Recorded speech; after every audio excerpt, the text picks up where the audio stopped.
Pozdravljeni. Na vrsto je prišel tudi zadnji briefing letošnje velike nagrade Monaka. Kot ponavadi si bomo tudi tokrat ogledali vse tisto, kar je pomembnega pred začetkom nedeljske dirke.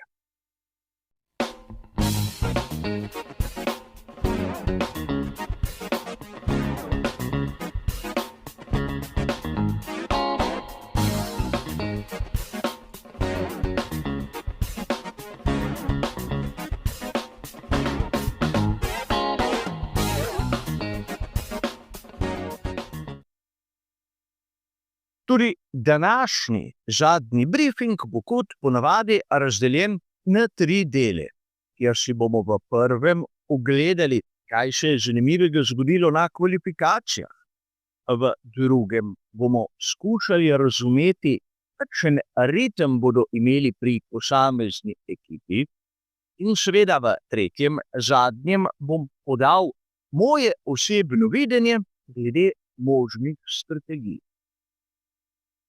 A začnimo kot ponavadi z tistim, kar se je zgodilo na kvalifikacijah, kajti tu v Monaku je štartna pozicija še kako pomembna. In treba je poudariti, da marsikateri navdušenec je dobil vtis skozi celoten vikend, da je Charles Leclerc skorajda nepremagljiv. Videli smo na prostih treningih, videli smo tudi na prvih 2 fazah sobotnih kvalifikacij. Ampak na koncu Charles Leclerc ni bil najhitrejši. Vseeno štartal bo iz prve štartne vrste. A boljši od njega je bil Lando Norris. In če vzamemo v zakup, da je proga po ulicah Monte Carla v bistvu kratka, da je povprečna hitrost nizka, je ta razlika, ki smo jo videli, bistveno večja, kot bi si lahko mislili. Še posebej, če vzamemo v zakup tudi to, da je Lando Norris postavil nov rekord proge.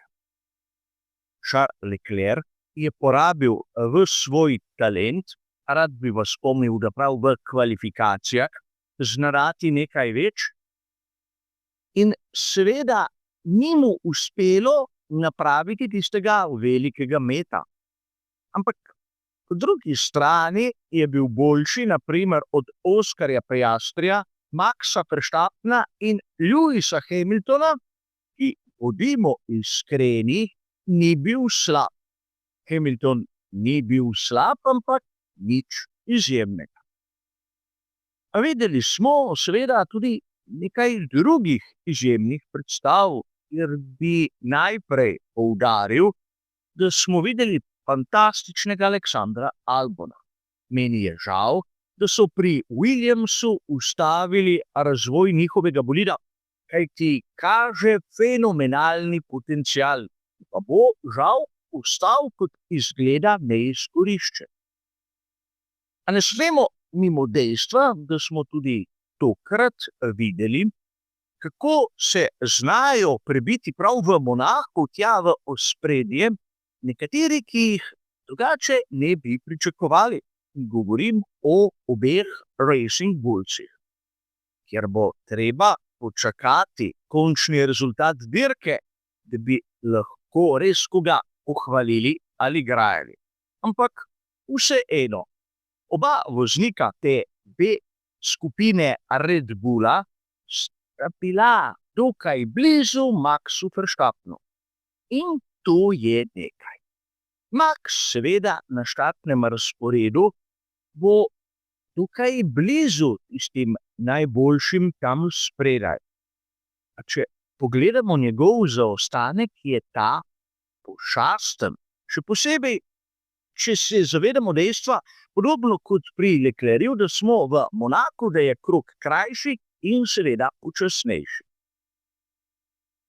In to pomeni, pravzaprav lahko vidimo, kako so pri McLarenu imeli boljši bolid. To nam kaže tudi simulacija kvalifikacij, ki je bila objavljena na uradni spletni strani Formule 1. Čeprav bi se lahko nekdo nasmehnil takšnim izračunom, sedaj pogledamo malce bolj natančno, bomo videli, da kaže tukaj realno sliko. Ne smemo pozabiti, da svoj talent je pokazal tudi Fernando Alonso. In mislim, da v to nihče izmed nas ne dvomi. A glavno bo za Fernanda pripeljati domov rezultat. Biti dober na kvalifikacijah je nekaj, ampak v njegovi situaciji, kot jo vidimo v sezoni 2025, še zdaleč ni dovolj. A seveda lahko bi dejali, da uspeh pri Williamsu je poudaril tudi Carlos Sainz mlajši, ki je zamesto izpadel iz tiste deseterice najboljših, ampak vseeno, tako bi dejali, pohvalen rezultat, kajti pred leti so pri Williamsu šteli za odlične kvalifikacije, če se je kdo izmed njihovih dveh voznikov sploh prebil iz Q1 v Q2. A tu dovolite, da se za trenutek ustavimo in pogledamo, kdo je bil najslabši na tokratnih kvalifikacijah. In vidimo lahko, da je bil seveda tam zadaj Franco Colapinto, toliko opevani, toliko hvaljeni, ampak ne vidim tega kvantnega preskoka v primerjavi z Jackom Doohanom. Sicer to so šele druge kvalifikacije, po govoricah mu manjkajo še 3 in na to bomo videli.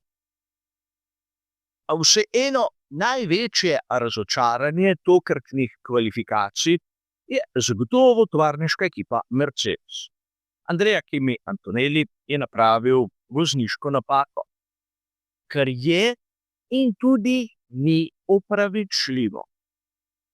Seveda, Kimi je novinec, ki nima toliko izkušenj kot na primer George Russell, ampak od njega se pričakuje nekaj več, da bo boljši od ostalih. In izgovorov je tudi zanj zmeraj manj. Po drugi strani, tehnična okvara pri Russellu je mogoče posledica tudi njegove napake, ko je v Sandevoju bil pregrob pri vožnji čez robnik. Osebno ne vem, ampak če pogledamo samo rezultat, če pogledamo štartno pozicijo, zna biti nedelja, kar se tiče tovarniške ekipe Mercedes, izjemno dolga. In tu smo zopet pri neki točki, ki se bo ponavljala mnogokrat v našem razmišljanju. Namreč Monaco, najbolj prestižna, velika nagrada, ki ima svoje specifike, kjer je štart izjemno pomemben, od pozicije pa tudi do izvedbe. A treba si je ogledati ritem, ki ga lahko pričakujemo na nedeljski dirki. In tu moramo zopet biti pozorni. Namreč uradna simulacija na f1.com je res natančna. A vidimo, da tam spredaj so razlike minimalne. Sam izpod 2/10 sploh ne štejem, da je bistvena razlika med eno ekipo in drugo. Ampak vseeno, Ferrari ni vodilna ekipa, kar pomeni, da imamo samo 2 možnosti, kjer bi lahko prišlo do kakšnega drastičnega primera in seveda tudi menjave pozicij tam spredaj. In seveda prva situacija, ki jo lahko opišemo, je sam štart, kjer Lando Norris običajno ni briljanten. Druga je pa strategija, o kateri bomo govorili malce kasneje. Ampak rad bi izkoristil tu priložnost in vam pokazal enkratno simulacijo, ki smo jo lahko videli z uporabo telemetrije med McLarenom in Ferrarijem. Seveda gre za podatke iz drugega prostega treninga, ker je bil Charles Leclerc na koncu boljši.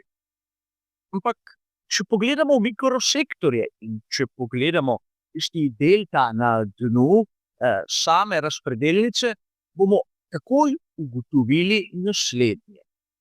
Je Harari bil boljši na ravninah, ampak tam, kjer je potrebno imeti oprijem, je bil spredaj McLaren.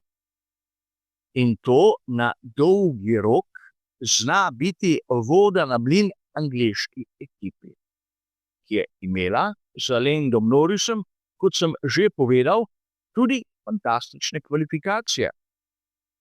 Ne smemo pozabiti, da Oscar Piastri zagotovo ni bil slab. Ampak vidimo vseeno, da so razlike minimalne, ker je proga specifično taka in nekako izravna tiste posebnosti, ki so lahko lastnost posamezne šasije. In sedaj se bomo ustavili kot ponavadi pri tisti napovedi strategij, ki bo pa danes rahlo drugačna. Kot dobro veste, letos prvič na veliki nagradi Monaka bodo vozniki morali imeti 2 postanka.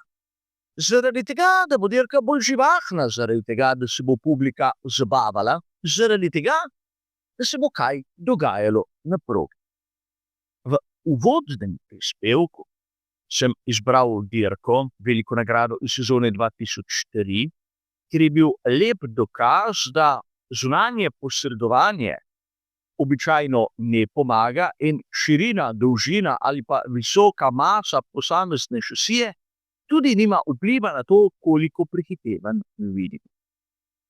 Ampak sedaj, če malce razmislimo, tako kot bi morale razmisliti ekipe, kaj bi dejali, kakšna je najboljša izbira, da odpelješ dirko, če se moraš 2-krat ustaviti? Seveda, mnogi me boste sedaj zasovražili. Namreč prva varianta, ki je meni prišla na pamet in ki bi bila lahko primerna za tiste najhitrejše, je začeti na pnevmatiki hard in bežati in bežati. Čakati na kakšno nevtralizacijo, na varnostni avtomobil, na rdečo zastavo, na karkoli in seveda opraviti 2 zaporedni menjavi. Če seveda te nevtralizacije skozi celotno dirko ne bi bilo, bi se lahko dvojno menjavo nekako napravilo v zadnjih krogih, ko bi se vozniki nabrali tolikšno prednost, da bi v resnici se lahko vrnili na progo na prvih mestih. Vem, niste pričakovali takšnega razmišljanja, ampak po mojem je najbolj učinkovito in upam, da se motim. To je varianta, ki je pisana na kožo prvim. Imamo seveda 2 izpeljanki, tisto z varnostnim avtomobilom in ono brez. Kaj pa oni slabši, oni, ki se nahajajo v ozadju, oni, ki lahko čakajo? No, ti bi lahko začeli na pnevmatiki soft in v prvih 5 krogih opravili 2 postanka, nato nataknili pnevmatike hard in lepo odpeljali do konca. Namreč videli smo že v lanski dirki za veliko nagrado Monaka, da je najbolje zadevo odpeljati sploh brez postanka. Gabriel Bortoleto, ki je zmagal iz zadnjega štartnega mesta, je tudi z podobnim pristopom seveda dobil isto zmagovalno kombinacijo, seveda ob pomoči varnostnega avtomobila. Zato sam mislim, da bodo pri mnogih ekipah izbrali kaj podobnega. Sicer publika se bo pritoževala, ampak kaj zato? Ekipe so tam, zato da zmagajo, ne zato, da zabavajo mene ali pa vas. Ampak tokrat iskreno upam, da so moja predvidevanja, moja napoved možnih strategij čisto zgrešena. A videli bomo skupaj. Namreč po dirki, približno ob 17. se dobimo kot ponavadi tu v živo in bomo prediskutirali vse. Žal, tistega srečanja pred veliko nagrado ne bo moč izvesti, ker bom zaseden s komentiranjem dirke Porsche Supercupa in ne bom imel fizičnega časa, da bi se iz Ljubljane pripeljal domov. A pustimo sedaj to. Videli ste morda tudi obvestilo, zato ne bi rad tratil več vašega časa. Kar se tiče zadnjega briefinga, je pa to vse. Hvala za vašo pozornost in nasvidenje.